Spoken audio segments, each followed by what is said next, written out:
आप सभी को सुनकर हैरानी होगी कि खरगोशों ने चीन को एक बहुत बड़ी समस्या से बचाया है। जी हाँ, आप सभी हो गए ना आश्चर्यचकित।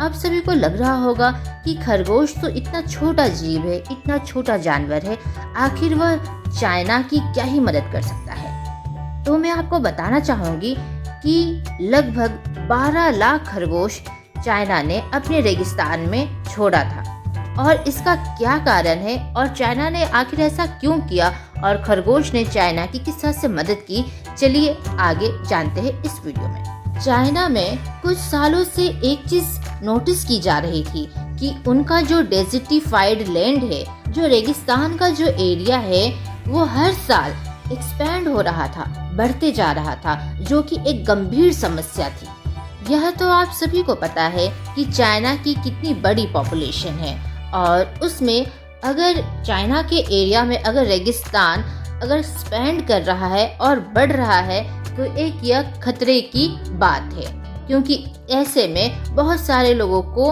रोजगार की दिक्कत हो सकती है और रहने की भी। चाइना ने इस गंभीर समस्या को सीरियसली लिया ताकि जमीन और बंजर ना हो, जमीन और रेतीले ना हो। चाइना जानता था कि हर साल अगर इसी तरह डेजर्टिफाइड लैंड आगे बढ़ेगा, एक्सपेंड होगा, तो लोगों को कुदरती भी मार पड़ सकती है और आर्थिक मार तो पड़ेगी ही। इसलिए चाइना ने बहुत ही कड़े कदम उठाए।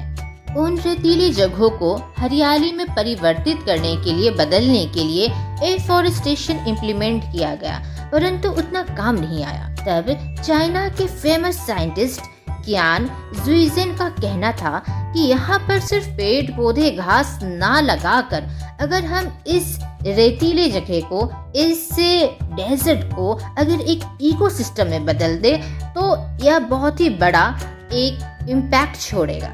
उनका यह मानना था कि इकोसिस्टम में बदलने के लिए उस एरिया को 3 चीजों की काफी जरूरत पड़ेगी। पहला फॉरेस्ट्री, सेकंड एग्रीकल्चर और तीसरा एनिमल हस्बेंड्री। तो साइंटिस्ट ने जैसे बताया ठीक वैसे ही किया गया। साइंटिस्ट के बताने पर ठीक ये तीनों चीजों को फॉलो किया। सबसे पहले फॉरेस्ट्री को इम्प्लीमेंट किया गया। फॉरेस्ट्री इम्प्लीमेंटेशन करने के दौरान एक बात को ध्यान में रखा गया कि जिस तरह से नेचुरली फॉरेस्ट उगते हैं, लगते हैं, ठीक वैसे ही वहाँ पर फॉरेस्ट्री को डेवलप किया जाए। इसके लिए कोई भी पेड़ एक तरह के लगातार वहाँ पे नहीं लगाए गए और एक ही डिस्टेंस में नहीं लगाए गए। जिस तरह से नेचुरली पेड़ पौधे उगते हैं फॉरेस्ट में, अलग अलग जगह पर अलग अलग वैरायटी के और बहुत ही छोटे बड़े, इस तरह से इरेगुलरिटी में उस तरह से फॉरेस्ट वहाँ पर डेवलप किया गया।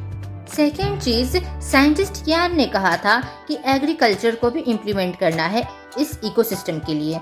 तो एग्रीकल्चर के लिए बहुत सारे फार्मर को वहाँ पर रेतीली जगहों पर लाया गया और एग्रीकल्चर करने के लिए कहा गया। उस रेतीले जगह पर ऐसे पेड़ पौधे को उगाने के लिए फार्मर से कहा गया जो कि रेतीले मिट्टी पर उगते हैं, बहुत ही आसानी से ग्रो हो जाते हैं। ऐसे में बहुत सारे फार्मर को रोजगार भी मिला।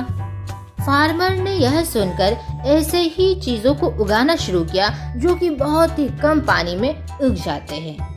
एग्रीकल्चर इम्प्लीमेंटेशन के बाद अब तीसरी चीज आई एनिमल हस्बेंड्री, मतलब कि पशुपालन। यह एक बहुत ही बड़ा चैलेंजिंग टास्क था। वहाँ पर कौन से एनिमल को रखा जाए उस रेगिस्तान में जो कि उस एनवायरनमेंट को अडेप्ट कर सके और हरियाली लाने में मदद कर पाए।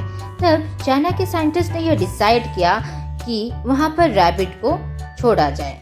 फ्रेंच के स्पेशल रैबिट रेक्स हेयर को वहाँ पर उस रेगिस्तानों में रखा गया, लगभग 12 लाख से भी ज्यादा।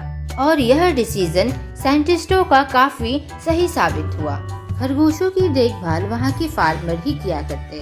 फार्मर वहाँ पर फार्मिंग भी करते और खरगोशों की देखभाल भी। 12 लाख खरगोशों को वहाँ पर छोड़ने के कारण खरगोशों ने बहुत सारे बिल बना दिए। आप सभी को पता होगा कि खरगोश जमीन कोड़ते हैं, वहाँ पे सुरंग बनाते हैं। तो ऐसा करने से जो जमीन थी वो काफी फर्टाइल हो गई, गाय के गोबर को फर्टिलाइजर की तरह इस्तेमाल किया जाता है, ठीक उसी तरह खरगोश के पूप को भी फर्टिलाइजर के तौर पर इस्तेमाल किया जाता है। बल्कि खरगोश का पूप तो काफी महंगा होता है और एक काफी अच्छा फर्टिलाइजर के रूप में काम आता है। 12 लाख खरगोश छोड़ने पर बहुत ज्यादा खरगोशों की संख्या बढ़ गई, क्योंकि खरगोश बहुत ही जल्दी बच्चे पैदा करते हैं। खरगोशों की जनसंख्या बढ़ने से वहाँ पर खुदाई भी नेचुरली तरीके से ज्यादा होने लगी और जमीन के अंदर एक अच्छे अमाउंट में ऑक्सीजन पहुँचती थी, जिससे कि मिट्टी काफी अच्छी होने लगी। खरगोश का पूप एक अच्छा फर्टिलाइजर के रूप में वहाँ पर काम कर रहा था। खरगोशों का जो खाने का तरीका है, उससे भी घास के सीड्स एक जगह से दूसरी जगह फैलते गए और नेचुरली तरीके से वहाँ पर जमीन काफी अच्छी होती गई। खरगोशों के कारण वहाँ पर आज यह हालत है कि जहाँ पर रेगिस्तान का एरिया काफी बढ़ रहा था, वहीं पर अब हरियाली छा रही है। चाइना का बहुत बड़ा एरिया रेगिस्तान में जो बदला हुआ था, रेगिस्तान आगे और भी बढ़ रहा था, एक्सपेंड कर रहा था, जमीन को बंजर बना रहा था। अब वहीं पर खरगोशों की मदद लेकर चाइना ने यह साबित कर दिया कि रेगिस्तान को भी हरियाली में बदल सकते हैं। चाइना ने अपने बढ़ते हुए रेगिस्तान को देखकर बहुत ही सीरियसली इस पर काम किया और वह काफी हद तक सक्सेस भी हुए।